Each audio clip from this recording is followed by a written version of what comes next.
everybody, welcome, thank you for joining me. I'm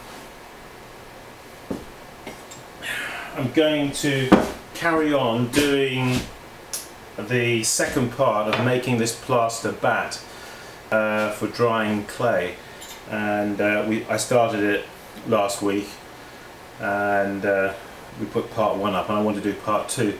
So I'm just going to incline the camera down here onto the my work surface. I'm not actually working. Firstly, let me just update you or refresh your memory. Basically, I've got a sheet of glass here. Looks like it's a piece of glass from I don't know. It's out of a car or something like that. I don't know, but it's a piece of glass I found anyway. You can use any piece of glass. It just happens that this is a fairly thick piece. All right, so make sure it's nice and clean. All right, then you have your wooden frame, and the wooden frame has just got a nail in one corner there, so I can just put a screwdriver in there and just open it, so that this part opens, and then I can separate the frame away from the plaster inside.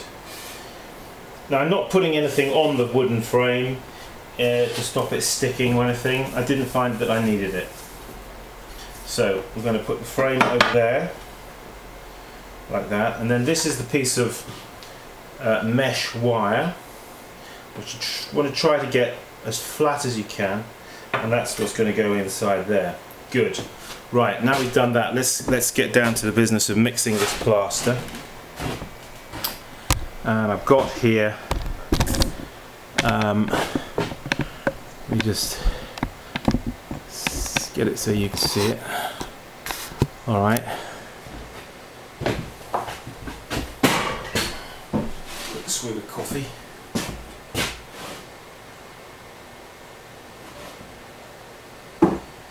Right, so this is some plaster. I bought it.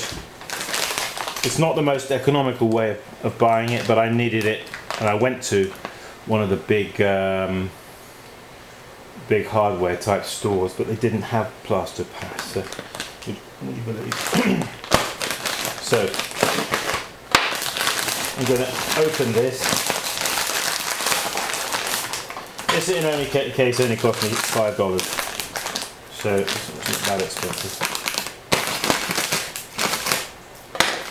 Now, I put a quantity of water in here, and I know that is possibly, if anything, a little less than what I'm going to need. So actually I've got some more water. Got some more water here as a standby, ready to add to that. So, because what we're going to do is we're going to add the plaster now into the bucket of water. That's the way to do it. So the best way is just to sprinkle it in like this. What I'm going to do is, as I'm standing nearby, I'm going to put a mask on, which will please you healthy people out there. Oops, sorry. A lot of people write to me with health things saying, "Oh, you shouldn't be doing that, or you shouldn't be demonstrating that and doing it in such a way. You should be wearing the appropriate mask." So here we go. Anyway, so I'm adding the plaster to this. I'm not stirring it. And what happens is the water absorbs the plaster, and when you see as you add the plaster, you see little islands forming. So if you're adding a powder to a liquid, it's a good way of making sure. Imagine you had just the plaster in there and you're adding the water to it, it would just go all claggy and horrible. If you add the powder to the liquid like this, anyway, I'm doing this all on an old ironing board I found, because the last time I did this, I did it on my workbench, and I regretted it, because there's plaster, surprising how easily it gets where you don't want it to get. And you certainly don't want it in your clay. I remember when I was out in Spain, I had a lot of problem with. Now I don't know if you can see that. These little islands will start to.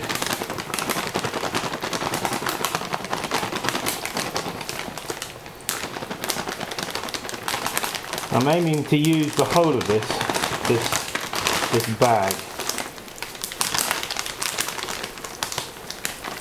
Okay.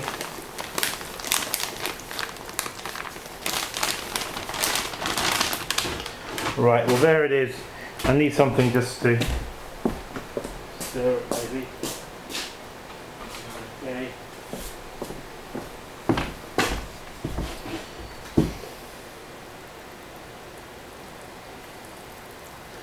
Now obviously you don't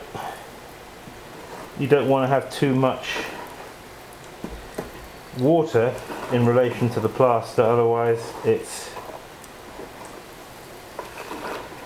going to be a weak plaster.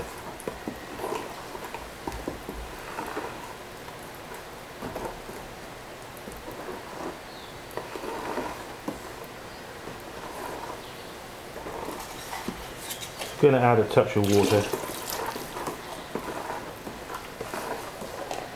I think. Okay, take my mask off now.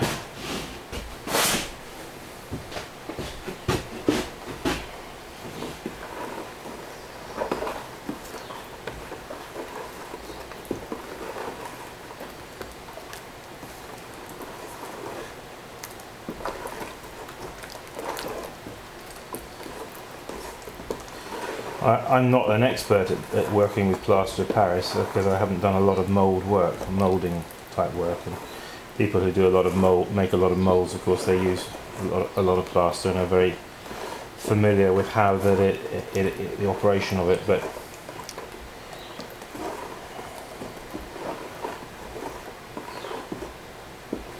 now when you've still got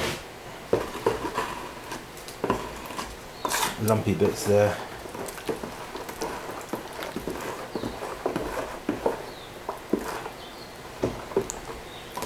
Right,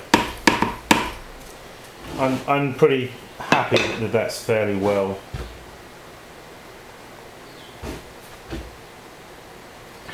mixed.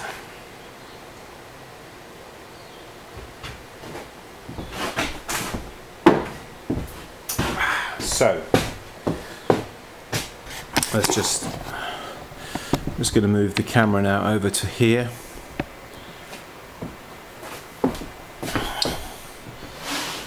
I want to make sure, if possible, that the frame is sitting down squarely on the glass, because if it isn't, the plaster is going to flow out underneath it. So I think what I'm going to do is I'm going to get, because you see it's got a little bit of rock to it, so I'm going to get a couple of pieces of clay, heavy clay, to put on the corners to keep it down.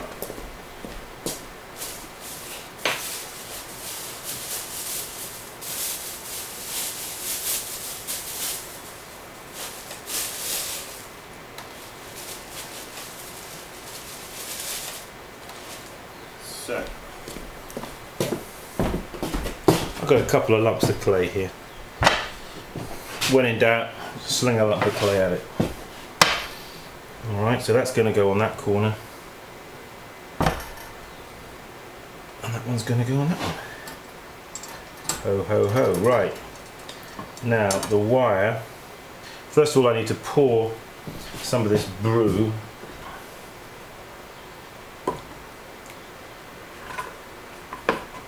So here goes.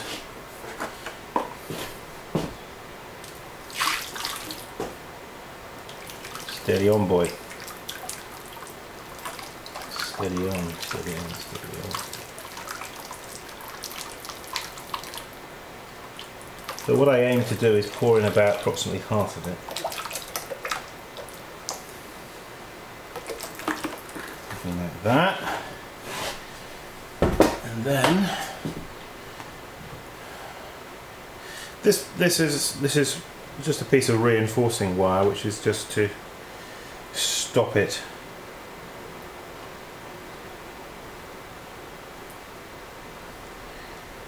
breaking, I suppose.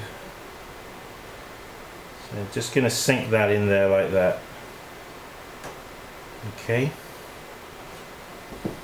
Next thing is, I suppose it might not be a bad idea to make sure, which I didn't actually do, that this whole thing is on a level. And you know what? I see that it isn't. That's a pity, isn't it? The whole thing is slightly, so I've got to put something underneath this piece of glass to level it off a bit. Otherwise you're going to have a bat that's kind of thin at one end, and well, I think I'm going to have to pour the rest in now.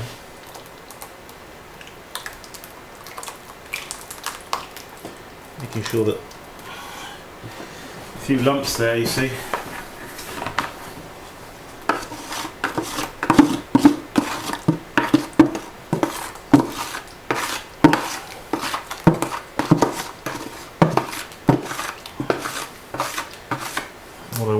What I want is one of those rubber kidneys, isn't it? Just to help me get the last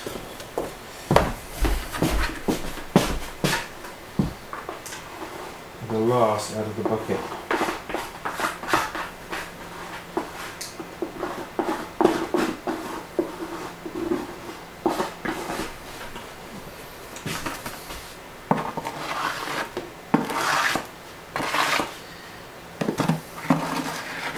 I know there'll be lots of people out there saying, "Oh, you should have done this, you should have done that."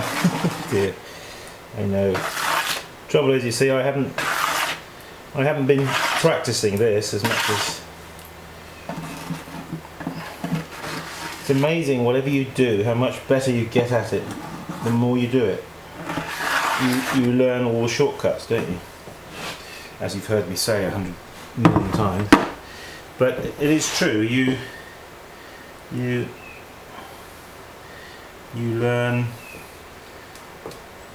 what you've done wrong, and then the next time you make an improvement, you know, and you do it that much quicker, and that much more efficiently. So all I'm doing at the moment is just trying to level this off here as best as I can.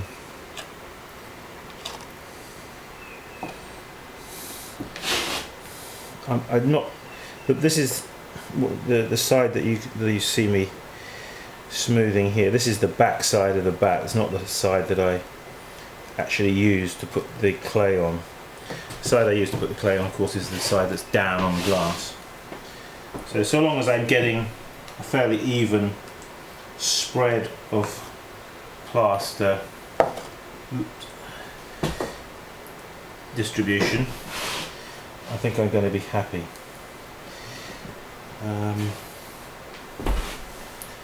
Just as well, I noticed that it wasn't really level. It needs a bit more down this end.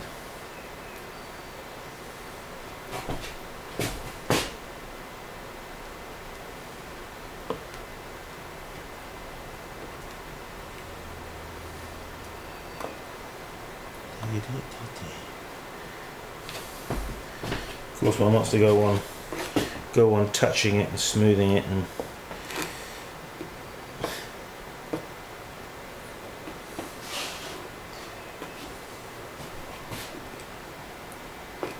once it's gone off, it's gone off. There won't be anything I can do to it.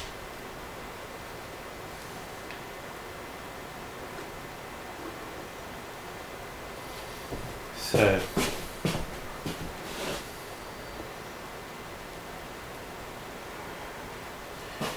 Now, as soon as this has been in here an hour or more, I'll release the frame where that nail was I spoke about, and open it, and then we'll continue the third part of what we're going to do with this plaster of Paris bat.